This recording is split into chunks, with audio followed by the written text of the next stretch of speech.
여러분 안녕하세요. 여롱무장입니다.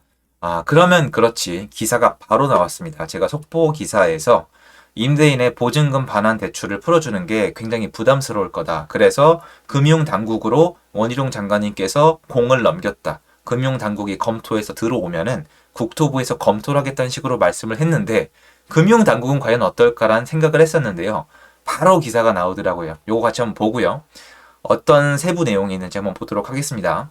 시청하시기 전에 구독하기, 좋아요, 멤버십 부탁드리고요. 멤버십은 매주 토요일 라이브를 진행하고 있습니다. 보증금 반환 대출 허용, 가계대출 부채 우려하는 금융당국. 한번 내용을 쭉 보겠습니다.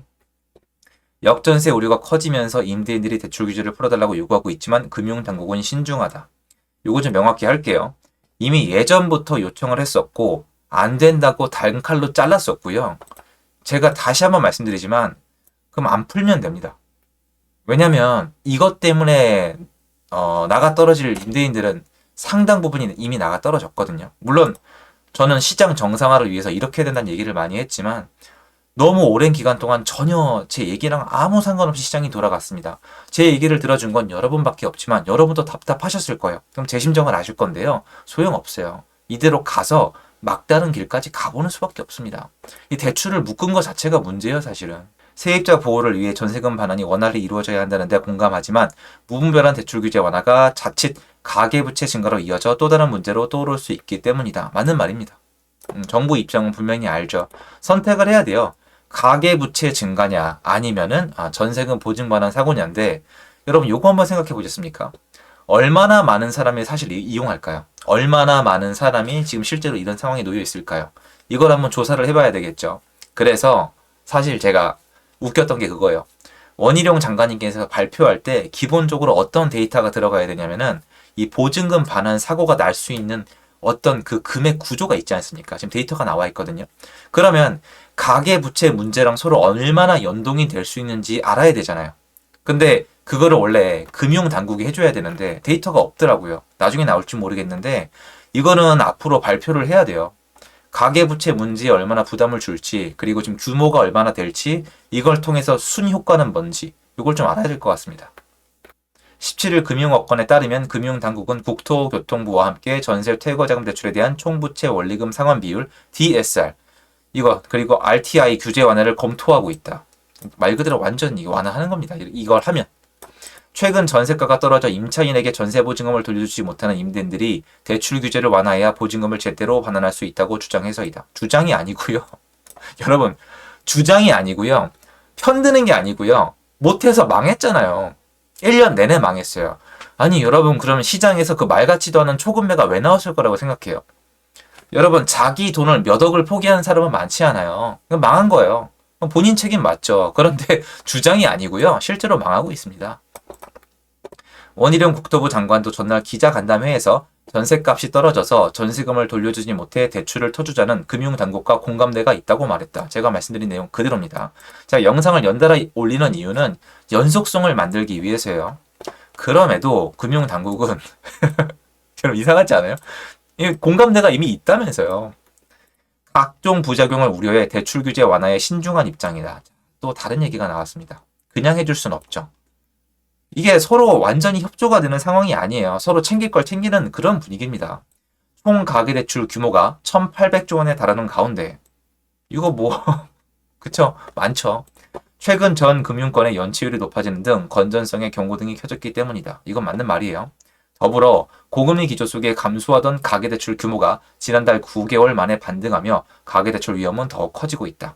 이런 상황에서 덜컥 가계대출 규제를 완화하면 가계대출 규제를 완화하는 게 아니잖아요. 부분적으로 완화하는 거지.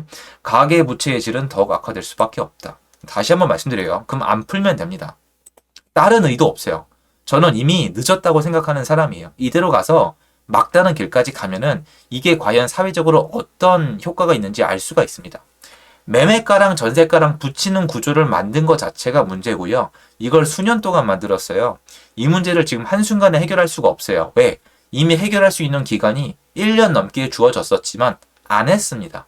그럼 이제 와서 할 수 있는 건 갑자기 뭔가 행동을 해야 되는데 서로 협조가 완전히 될 리가 없겠죠. 자, 특히 대출 규제를 풀면 오늘 제가 말하고 싶은 포인트가 이런 거예요. 특히 대출 규제를 풀면 오히려 세입자 보호가 더 어려워질 수 있다. 이전 세입자의 전세 보증금을 반환하기 위해선 임대인이 보유주택을 담보로 대출을 받을 수밖에 없다. 맞죠? 대출을 받아서 기존 전세입자한테 갚아줍니다. 동시이행하면 되니까. 어쨌건 대출을 땡겨서 선순위 근저당권이 생기면서 기존 임차인한테 돈을 줘요. 여기까지 오케이. 전세값 하락세가 이어지면 새로운 세입자는 이전 세입자보다 전세 보증금을 돌려받기 더 어려워진다?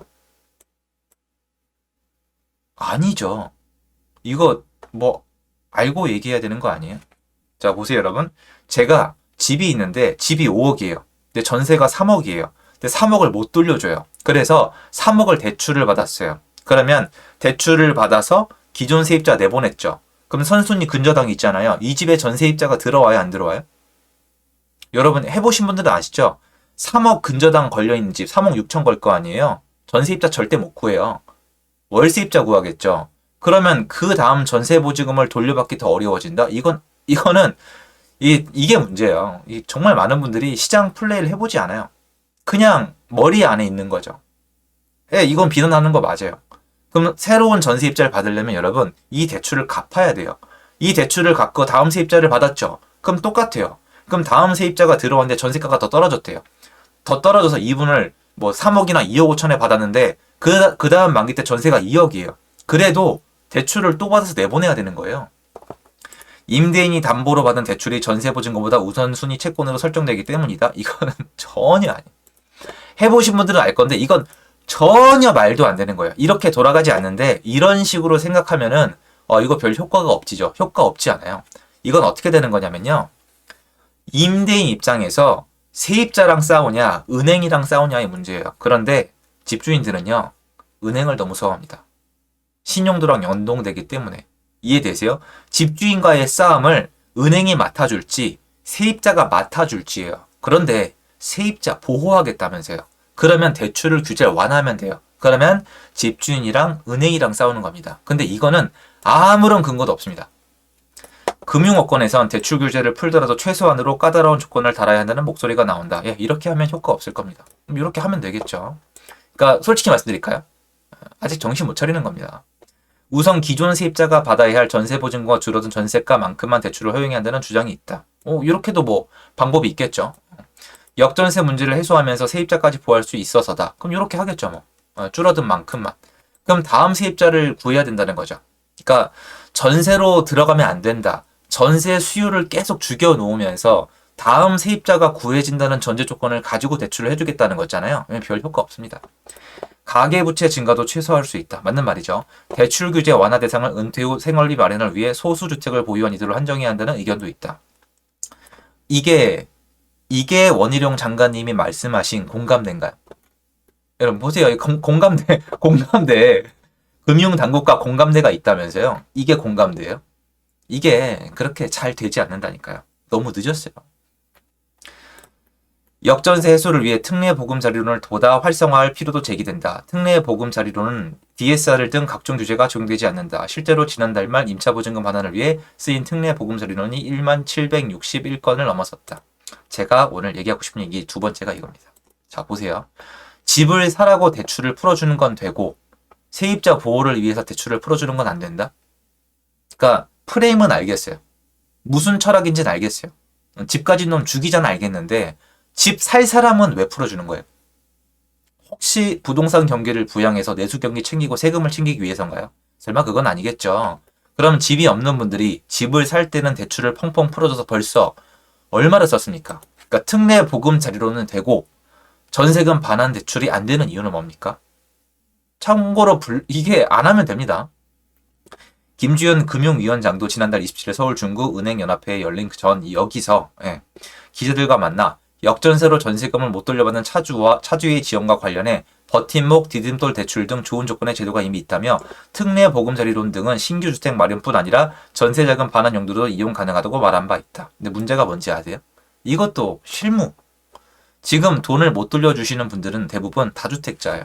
다주택자들은 세금 때문에 관리가 안 되거든요. 그리고 팔고 싶어도 안 팔리고 세금은 이빠이 나오고 대출이자는 올라갔고 관리해야 되는 세입자는 많은데 이 돈을 못 돌려주니까 대출 외엔 방법이 없어서 금매로 던지는 겁니다. 한 금융당국 관계자는 임대인의 대출 규제와 관련해 대출 규제 완화를 비롯해 부작용을 최소화하는 방안을 찾고 있다며 세입자 보호를 중심으로 국토부와 함께 임대사업자 제도 전반까지 살펴보고 있다고 설명했다고 합니다. 그래서 지금 여러분 우리가 생각하는 것처럼 제가 저번에 말씀드린 것처럼 그렇게 정상화로 안 가고 최대한 약간 꼬불꼬불 그렇게 갈 가능성이 높아요. 이게 별 효과가 없는 방향으로 나올 수도 있습니다. 이게 보시면 이미 정서 자체가 집주인한테 뭔가 혜택을 준다는 것 자체가 사회적으로 용납이 될 수 없는 것으로 이미 정해졌어요. 지금 벌써 6년째입니다.